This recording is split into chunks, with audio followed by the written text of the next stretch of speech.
Hello everybody. Here we are again with Peps in situ. It's a lovely sunny morning and we're going to have chapter 6 of Little House in the Big Woods. Yesterday we read all about Sundays. And there was a story in the Sundays about the sleigh and Pa when he was a little boy. And today the chapter is called Two Big Bears. And already there's a picture, very nice picture of a bear. I think it's at night. I think you can see the moon. That's a bear in the snow. So, two big bears. Then, one day, Pa said that spring was coming. In the big woods, the snow was beginning to thaw. Bits of it dropped from the branches of the trees and made little holes in the softening snowbanks below. At noon, all the big icicles along the eaves of the little house quivered and sparkled in the sunshine, and drops of water hung trembling at their tips. Pa said he must go to town to trade the furs of the wild animals he had been trapping all winter. So one evening he made a big bundle of them. There were so many furs that when they were packed tightly and tied together, they made a bundle almost as big as Pa. He'd been busy. Very early one morning, Pa strapped the bundle of furs on his shoulders and started to walk to town. There were so many furs to carry that he could not take his gun. Ma was worried, but Pa said that by starting before sunup and walking very fast all day, he could get home again before dark. The nearest town was far away. Laura and Mary had never seen a town. They had never seen a store. They had never seen even two houses standing together. But they knew that in a town there were many houses and a store full of candy and calico and other wonderful things, powder and shot and salt and store sugar. They knew that Pa would trade his furs to the storekeeper for beautiful things from town, and all day they were expecting the presents he would bring them. When the sun sank low above the treetops and no more drops fell from the tips of the icicles, they began to watch eagerly for Pa. The sun sank out of sight. The woods grew dark, and he did not come. Ma started supper and set the table, but he did not come. It was time to do the chores, and still he did not come. Ma said that Laura might come with her while she milked the cow. Laura could carry the lantern. So Laura put on her coat, and Ma buttoned it up, and Laura put her hands onto her red mittens that hung by a red yarn string around her neck, while Ma lighted the candle in the lantern. Laura was proud to be helping Ma with the milking, and she carried the lantern very carefully. Its sides were of tin, with places cut in them for the candlelight to shine through. When Laura walked behind Ma on the path to the barn, the little bits of candlelight from the lantern leaped all around her in the snow. The night was not yet quite dark. The woods were dark, but there was a grey light on the snowy path, and in the sky there were a few faint stars. The stars did not look as warm and bright as the little lights that came from the lantern. Laura was surprised to see the dark shape of Suki, the brown cow, standing at the barnyard gate. Ma was surprised too. It was too early in the spring for Suki to be let out in the big woods to eat grass. She lived in the barn. But sometimes on warm days, Pa left the door of her stall open so she could come into the barnyard. Now, Ma and Laura saw her behind the bars, waiting for them. Ma went up to the gate and pushed against it to open it. But it did not open very far because there was Suki standing against it, and Ma said, "Suki, get over." She reached across the gate and slapped Suki's shoulder. Just then, one of the dancing bits of light from the lantern jumped between the bars of the gate, and Laura saw long, shaggy black fur and two little glittering eyes. Suki had thin, short brown fur. Suki had large, gentle eyes. Ma said, "Laura, walk back to the house." So Laura turned around and began to walk toward the house.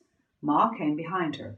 When they had gone part way, Ma snatched her up, lantern and all, and ran. Ma ran with her into the house and slammed the door. Then Laura said, "Ma, was it a bear?" "Yes, Laura," Ma said, "it was a bear." Laura began to cry. She hung on to Ma and sobbed, "Oh, will he eat Suki?" "No," Ma said, hugging her. "Suki is safe in the barn." Think, Laura, all those big, heavy logs in the barn walls, and the door is heavy and solid, made to keep bears out. No, the bear cannot get in and eat Suki. Laura felt better then. But he could have hurt us, couldn't he? She asked. He didn't hurt us, Ma said.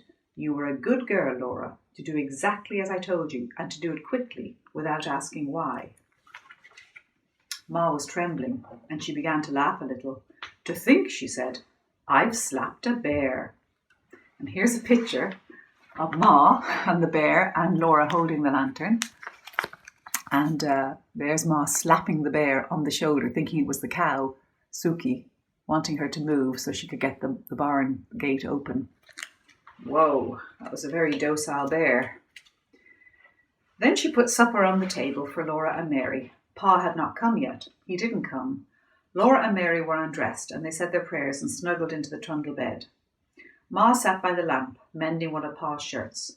The house seemed cold and still and strange without Pa. Laura listened to the wind in the big woods. All around the house the wind was crying, as though it were lost in the dark and the cold. The wind sounded frightened. Ma finished mending the shirt. Laura saw her fold it slowly and carefully. She smoothed it with her hand. And then she did a thing she had never done before. She went to the door and pulled the leather latch string through its hole in the door, so that nobody could get in from outside unless she lifted the latch. She came and took Carrie, all limp and sleeping, out of the big bed. She saw that Laura and Mary were still awake, and she said to them, Go to sleep, girls. Everything is all right. Pa will be here in the morning. And then she went back to her rocking chair and sat there rocking gently and holding baby Carrie in her arms. She was sitting up late, waiting for Pa, and Laura and Mary meant to stay awake too till he came. But at last they went to sleep. In the morning, Pa was there. He had brought candy for Laura and Mary and 2 pieces of pretty calico to make them each a dress. Mary's was a china blue pattern on a white ground, and Laura's was dark red with little golden brown dots on it. Ma had calico for a dress too. It was brown, with a big feathery white pattern all over it. They were all happy because Pa had got such good prices for his furs that he could afford to get them such beautiful presents. The tracks of the big bear were all around the barn, and there were the marks of his claws on the walls, but Suki and the horses were safe inside. All that day the sun shone, the snow melted, and little streams of water ran from the icicles, which all the time grew thinner. Before the sun set that night, the bear tracks were only shapeless marks in the wet, soft snow. And after supper, Pa took Mary and Laura on his knees and said he had a new story to tell them. The story of Pa and the bear in the way.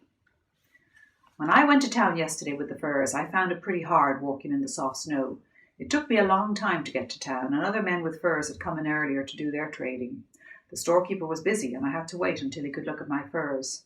Then we had to bargain about the price of each one, and then I had to pick out the things I wanted to take and trade, so it was nearly sundown before I could start home. I tried to hurry, but the walking was hard, and I was tired, so I had not gone far before night came, and I was alone in the big woods without my gun.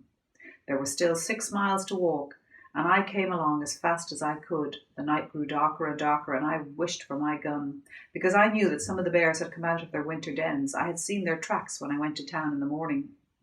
Bears are hungry and cross at this time of year. You know, they have been sleeping in their dens all winter long with nothing to eat, and that makes them thin and angry when they wake up. I did not want to meet one. I hurried along as quick as I could in the dark. By and by the stars gave a little light. It was still black as pitch where the woods were thick, but in the open places I could see dimly. I could see the snowy road ahead a little way, and I could see the dark woods standing all around me.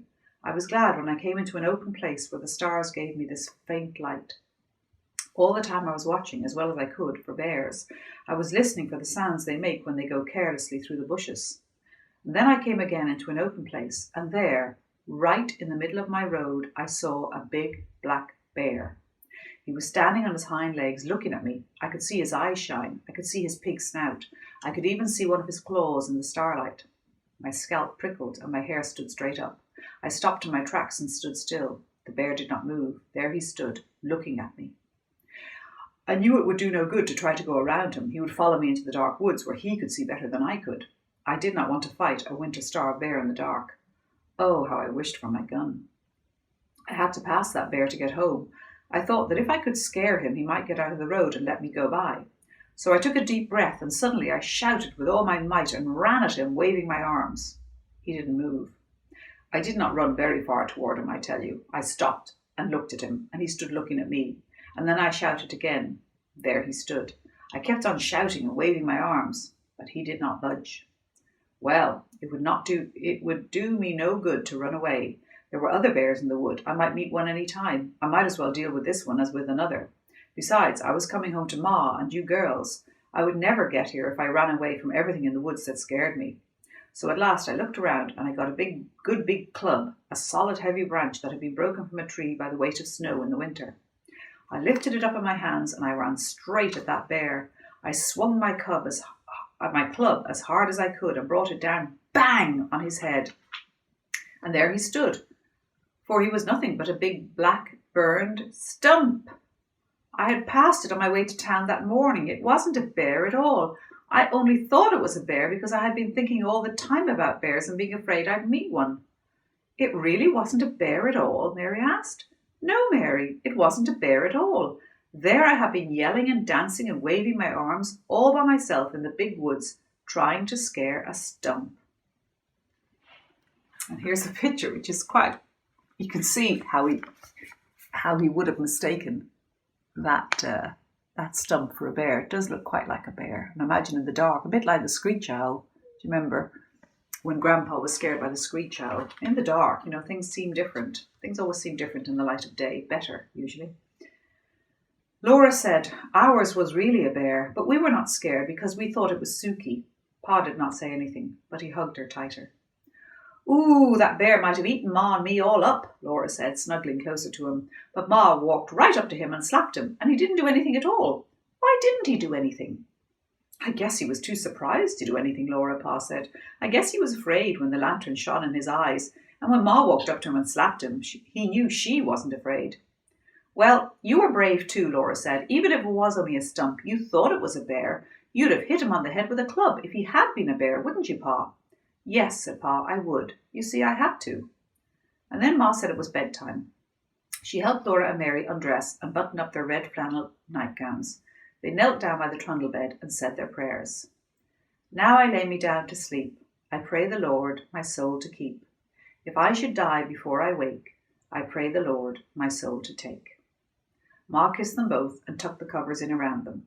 They lay there a while looking at Ma's smooth parted hair and her hands busy with sewing in the lamplight.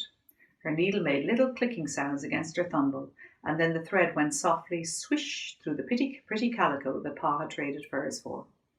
Laura looked at Pa, who was greasing his boots. His moustaches and his hair and his long brown beard were silky in the lamplight, and the colours of his plaid jacket were gay. He whistled cheerfully while he worked, and then he sang. The birds were singing in the morning, and the myrtle and the ivy were in bloom, and the sun o'er the hills was a-dawning. 'Twas then that I laid her in her tomb. It was a warm night. The fire had gone to coals on the hearth, and Pa did not build it up. All around the little house in the big woods there were little sounds of falling snow, and from the eaves there was the drip, drip of the melting icicles. In a little while the trees would be putting out their baby leaves, all rosy and yellow and pale green, and there would be wild flowers and birds in the woods. Then there would be no more stories by the fire at night, but all day long Laura and Mary would run and play among the trees, for it would be spring.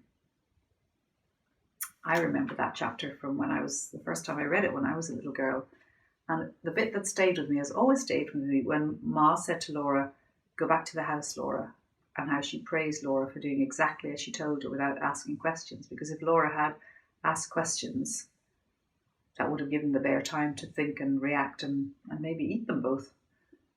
I think I always wondered, would I have done exactly what I was told, or would I have questioned? Never quite sure. Anyway, it was a lovely story. And look at Mr. Peps. We've been for a walk this morning, and look at him now. He's as good as gold, tired out.